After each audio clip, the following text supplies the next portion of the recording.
The markets are waiting for the U.S. Fed's decision that comes tomorrow. Our next guest says investors should focus not on where the markets might go, but on where the best opportunities are now. One of the sectors he's watching is energy. Let's bring in Martin Pelletier, Senior Portfolio Manager, Trivest Wealth, Wellington-Altus Private Counsel. Thanks for joining us today. Thanks for having me. What are your takeaways first from the Carney-Trump meeting today? Well, I thought it was very encouraging. It's nice to see such a positive interaction for once, dealing with Trump south of the border. And so certainly contrast some of the challenges that we saw with the previous prime minister and Trump. So I'm trying to be the optimist here, and it was encouraging to certainly say the least. Okay, you see a big split in the market. Share what you're seeing. Yeah, and so there's two. I call it a dichotomy in the market right now. Investors remain cautious. At the same time, other investors are aggressively buying the dip. And so you've got one side of the market where gold prices are still remaining high. Oil prices are testing 52-week lows. You have the steepening of the yield curve, which typically happens ahead of a recession. And then you have a revision down in earnings revisions for the S&P 500, levels not seen since the pandemic or global financial crisis. On the other side, you have investors buying into U.S. equities at record levels. You had $40 billion in U.S. ETFs on single stocks in April, which is double the monthly average seen since the last couple of years. And then the S&P 500 ETF Vanguard, it got $21 billion last month, and that's the largest in its history. And so you've got one side trying to buy the dip, and it's been working, and the other side saying, whoa, wait a minute here, we've got some potential for more weakness. Yeah, there's a lot of caution definitely on one side of that. I'm just wondering if you want to share your views on Warren Buffett retiring. He's going to leave by the end of the year. I'm just wondering, as an icon in this part, what you learned from him, or if you felt you've learned from him.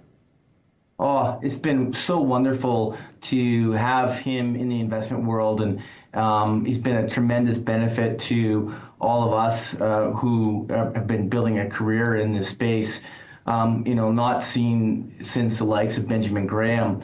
I don't like the aggressiveness of the touting of the throwing Benjamin Graham's intelligent investor in the garbage. I mean, we need to hear the voice of reason, which is the Warren Buffetts of the world. He announced that he's stepping down as CEO, which is, he's certainly stayed a very long time.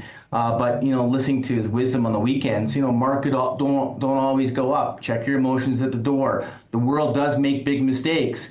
And so, listening to the likes of his sound of reason it's been a real blessing as an investment manager. We are going to pull up a chart. We see that he built up cash during booms. He drew it down during busts. When you see what's going on now and what choices he's making, what do you think this signals for the American economy? Well, he's a long-term investor, and he's always sticking to the fundamentals of finding good value. And he's built up a nice cash position. The cash is so large now that I read that he could buy any of the 476 companies within the S&P 500. He's tripled his cash over the last 3 years. But there are certain areas that he's looking at, energy being one of them. Occidental, that stock is off 40% year to date. He bought more in February when it was down 30%, and he owns 29% of the company, and it's his sixth largest holding. And so I like to look at what he's doing outside of just going to cash, and where is he positioning for longer term trades and riding out the near term volatility. And that's what really caught my interest is his positioning around energy. And then we're seeing some really interesting dynamics. I was in Vienna meeting with OPEC about a month ago, and one of the things that was highlighted was the U.S. shale and potential for it rolling over. Well, with low oil prices, that could happen a lot sooner than many expect, and that'll dispel some of the concerns about excess supply from OPEC and some weakening demand from recessionary risks. And so you have to balance each other off and look, if I buy this energy company today, what's it going to look like in 5 years from now, and how much money am I going to make? How do American energy companies stack up to American? How do you compare them? Well, okay, so if you're looking at American companies, they've been deploying a lot more aggressive technological improvements and trying to get some operational efficiencies, but now they're facing geological headwinds. If you look at Diamondback Energy CEO came out and said on an inflation-adjusted basis, there's only been 2 quarters since 2004 where the fundamental oil prices have been as cheap as they are today, and that's a tipping point for U.S. oil production at current commodity prices. Whereas if you look at in Canada, we have long life reserves, especially with the oil sands, low operating cost structures. Our cost base is in Canadian dollars. We get paid in U.S. dollars, and they have very robust balance sheets. So other than the ring fencing around the political back home here with Bill C-69, if we get that dealt with Carney, we're going to be at a huge competitive advantage to U.S. shale producers. Let me ask you about the Fed tomorrow as well, since we have you. That announcement comes down. We know what Donald Trump wants. What do you expect? I don't think we're going to get. I don't think we're going to see a cut. The U.S. economy is still doing okay.